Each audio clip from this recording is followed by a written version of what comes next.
G'day, Eddie Springer, Springer Solar. Ben Menz, East Coast on RV Parts and Service.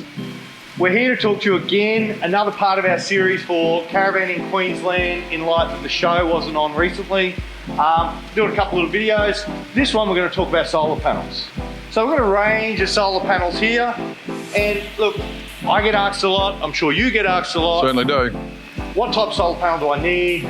Do I go flexible and portable? Do I install a fixed panel? Do I install a frameless panel on the roof of my van? So a little brief introduction to the different types and sizes of solar panels. Small frame panel here, which is 20 watts. Now a 20 watt panel is quite little, not something that we're going to use for major recharging for fridges and lights and heavy equipment, but it is something that we would use for maintenance charging on a caravan. Something that could be very common, Eddie, is this size panel here could be used in a van that was in storage under a cover where their larger solar system is not able to put the return back into the batteries. But we would see this put out the front just to trickle feed those batteries and keep them healthy. Yeah, exactly. Van's going into storage, little answer plug on the front of that, with or without a regulator depending on the type and quality of the battery you got. 20 watts and above really should be looking to put a little regulator on it.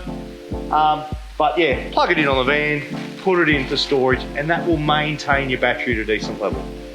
Once we start going above that, we start getting into panels that are going to start recharging our batteries.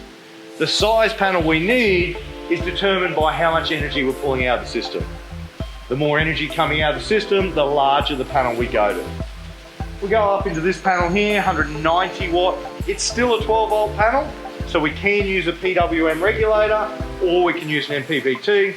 190 watt panel here, right through to 380 watt module, and these are all fixed panels that we would put on the roof of our van. The bigger the energy use, the bigger the panel we need, and the smaller the area we've got to use with would determine how efficient the panels we go to. You know, that 380 watt module there is one of the most efficient panels on the market. Efficiency just means less roof area. You know, this vehicle here's got that panel in its older generation on it. You know, 370 watt LG module, they're now a 380. They've picked up efficiencies in those cells. Very important to keep in mind with those, Eddie, is the roof space. So depending on the RV, whether it be caravan or motorhome you've got, will depend on whether or not we'll fit such a large panel. You can look at linking series of panels to give you a larger system if you're restricted by roof space, i.e. air conditioners or roof hatches. Yeah, for sure. So lots of roofs, sometimes big roofs have minimal space. TV aerials, hatches, aircon, That's everything. Right. Lots of smaller panels can get you to a high wattage. There's not a lot of times where we can get 380s or 400s up into those areas because they're so big. So yeah, good point. A lot of panels in parallel or in series, depending on your regulator configuration, will allow you to get maximum wattage on your roof. And if you've got roof space, don't waste it. Get some decent amount of solar up there. You can never have too much. 370 watt panel here keeps a battery charge for me to run a 50 litre fridge. It is more than enough than what I need, but it means on days where it's overcast, days where it's raining, I've got the energy to charge that battery. You're still enough in front of that 8-ball, Eddie, with that size panel. In the middle of summer, that battery's full by 10 AM in the morning. But in winter on an overcast day, I'm still reaching full, I'm still reaching float each day. So another quick question we get often asked, it is, what about shade or shading panels? Yeah, so look, you need to avoid it where you can. Sometimes you're going to be parking in the shade, you get shade in the morning and the afternoon, as long as you're getting good energy in the middle of the day. But one of my pet hates and some things that you would see is the panel mounted to the roof, under a roof rack, or under a bar, or under a structure that's going to put hard shading on that module permanently. And it dramatically drops the current output of that panel. You know, that panel there in full sun, I start dropping a bar across it, the output will go from 15 amps down to 2 or 3 amps. We're shading those bus bars, we're shading those cells. The ability for that energy to flow to your battery is dramatically reduced.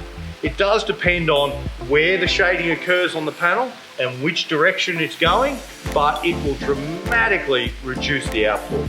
Now, one other question I often get asked as well, and I'll get your thoughts on this, Eddie, is I'm just noticing your brackets fitted to this system. I see a lot of clients come in that have fitted panels themselves and they've completely surrounded the panel in brackets, therefore overheating becomes a problem. Yeah, so panel output will drop with temperature. The hotter they get, the less energy you'll get out of them. So previously, panels were losing 0.5% output for every degree above ambient.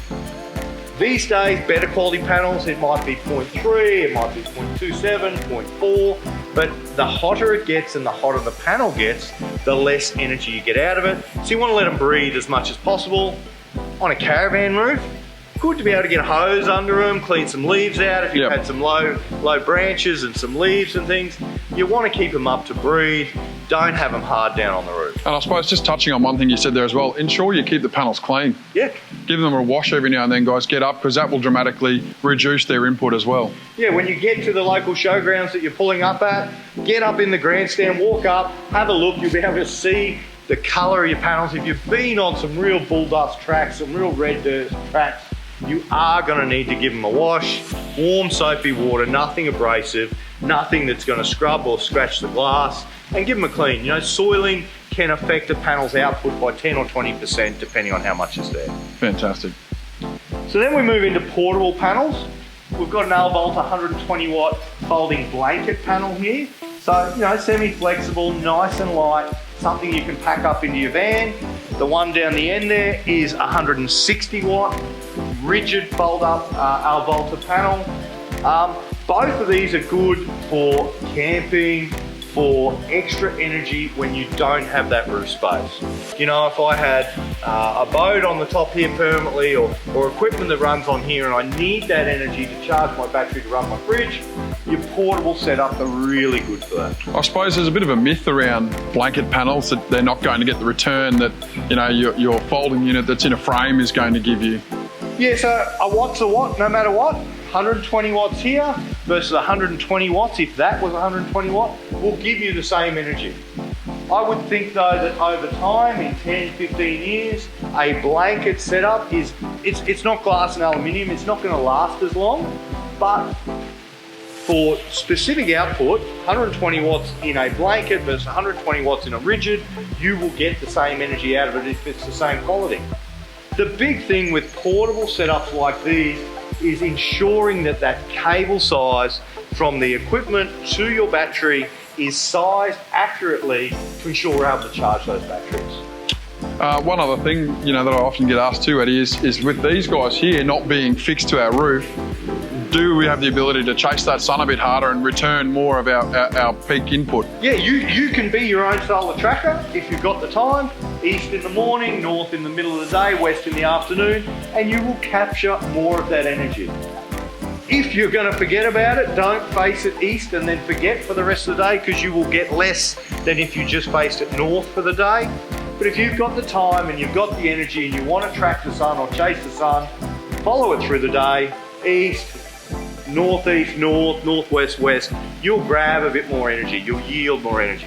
Be a sun farmer, Benny. Fantastic. So that's our wrap up on different types of solar panels. Thanks for input, Ben. No problem. Thanks for having us, guys.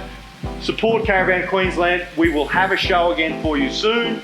At this time, during this difficult period, we're going to run some videos to give you as much information as we possibly can. Support your local dealers. Support guys like Coastline RV, Springers Solar, the caravan dealers that are out there. Support local businesses as we get through this period of uncertainty.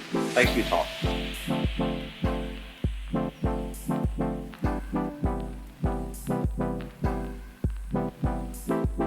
Smile and wave, boys.